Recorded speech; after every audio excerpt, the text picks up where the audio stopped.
Hi, my name is Carrie and I'm a white settler of Franco-Estonian descent. I am also a fifth-year history student at the University of Ottawa. I would like to begin this video with a land acknowledgement. What is a land acknowledgement?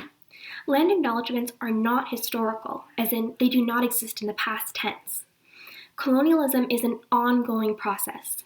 Mary Lyons of Leech Lake Band of Ojibwe says, "When we talk about land, land is part of who we are. It is a mixture of our blood, our past, our current, and our future. We carry our ancestors in us, and they're around us." A land acknowledgement is a way to recognize the traditional Indigenous inhabitants of a place and commemorate their kinship to the land. They are a starting place in changing how the land is seen and talked about. I am making this video from the traditional territory of the Mississaugas of Scugog Island First Nation. This area is covered by the 1923 Williams Treaty. The University of Ottawa sits on the traditional unceded territory of the Anishinaabe people. This website is intended to be an invitation. I invite you to explore the information I present and to join me in my journey of decolonizing my worldview. I have conducted my research and constructed this website with a decolonial framework. What does that mean?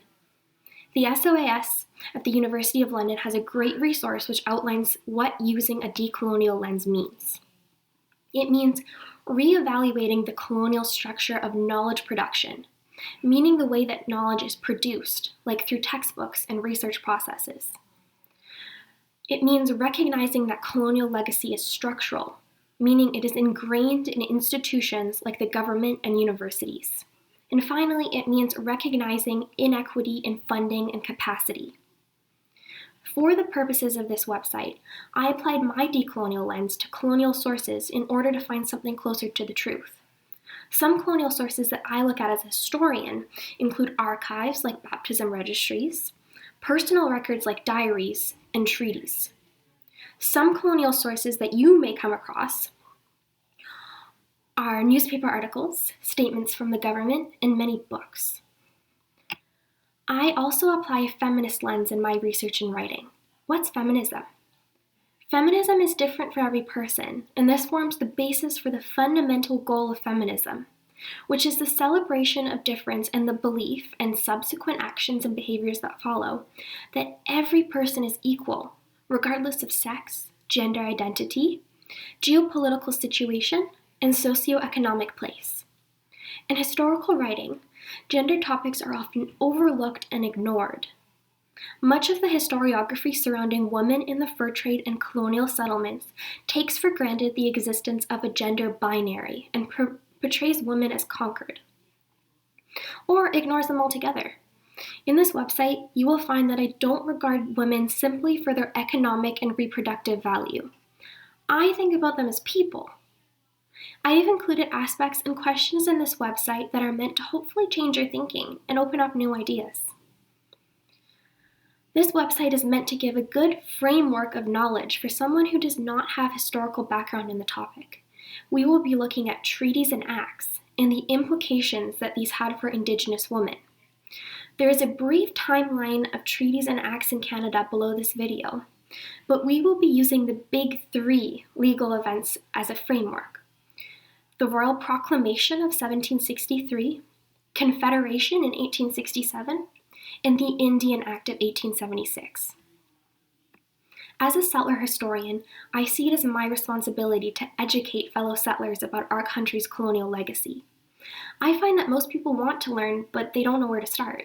Conflicting information and even a sense of personal guilt can create barriers to learning. This is why I have included a list of definitions of common terminology and why I would like to go over the pronunciation of some common words before we begin. In southern Ontario, where I grew up, I learned that the main Indigenous nations which reside here are the Iroquois and the Algonquin. However, these are the colonial names for these peoples.